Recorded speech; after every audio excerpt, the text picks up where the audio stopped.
Taras Fedorovych was a prominent leader of the Dnieper Cossacks, a popular hetman elected by unregistered Cossacks. Between 1629 and 1636, Fedorovych played a key role in the regional conflicts involving the rebellion of the Ruthenian Cossacks and peasants against the Polish rule over the Dnieper Ukraine territory, as well as in the conflicts that included the Polish-Lithuanian Commonwealth, the Tsardom of Russia, and the Ukrainians torn between those two neighbors, with many circumstances of his life remaining mysterious to this day. Fedorovych is a revered figure in both Ukrainian folklore and in the Ukrainian national idea, a hero of poems by Taras Shevchenko, a personage of the earliest Ukrainian motion picture and one of only 4 Cossack leaders explicitly mentioned in the Pavlo Chubynsky poem that later became the basis of the modern National Anthem of Ukraine.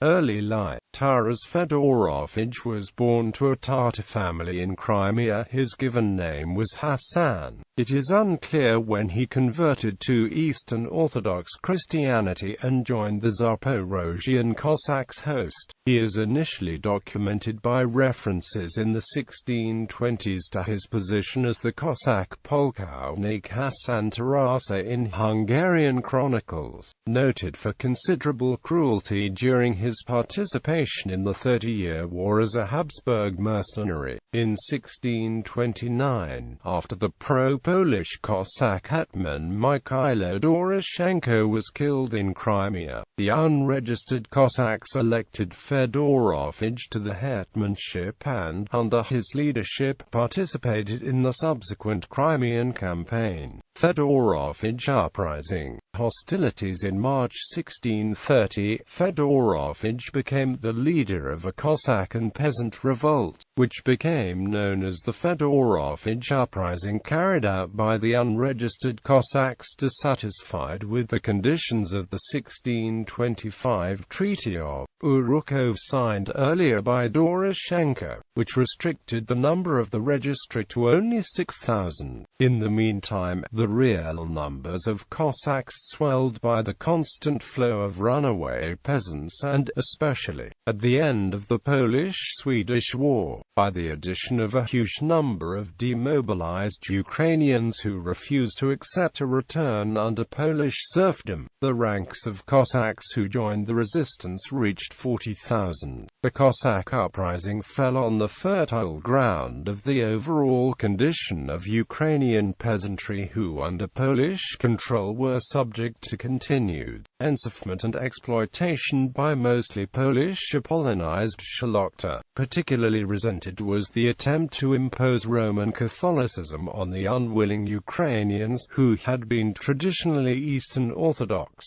About 10,000 rebels proceeded from the Zaporozhian Sich towards the Upper Dnieper territories, overrunning the Polish forces stationed there. The rebels captured and executed the hetman of the registered Cossacks Rehory Chorny for his pro-Polish stance and support of the Union of Brest, and subsequently came to an agreement on a new leadership by nominating Fedorovych for the position of hetman. Fedorovych addressed the Ukrainian commoners with several universals calling upon everyone to join his uprising against the Polish usurpers. The turbulence spread over the nearby territories, with many Cossacks and peasants rising against the local Polish nobles as well as wealthy Jewish merchants who, despite the limited involvement in the local power structure, were also hated by the peasants, as Polish landowners frequently gave to the Jews the role of arrendators in the local taxation system, as religious services such as baptism, wedding ceremonies and funerals conducted in the Eastern Orthodox tradition customary for Ruthenians, were now to be taxed, with most of the commoners and especially the Cossacks being fiercely Orthodox.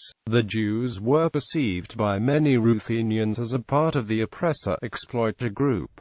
As clashes increased, casualties rose on both sides. After a victory at Korsun over the Polish army sent against them, the rebel Cossacks controlled a large territory that included Korsun, Pereyaslav, Kanov as well as other cities, with Pereyaslav becoming the main base. In response to the successes, a large Polish army led by Stanislaw Konispolski was sent to confront the Cossacks. The army, strengthened by German mercenary forces, was harassed by the rebels, and, in turn, plundered and massacred Lysianka, Dnieper and several other Ukrainian settlements, then crossed the Dnieper where they were met by the rebels both front and rear. As more Ukrainians rose in what became an area-wide rebellion against the Poles, the indecisive skirmishes around Pereyaslav lasted 3 weeks until the 25th of May 1630.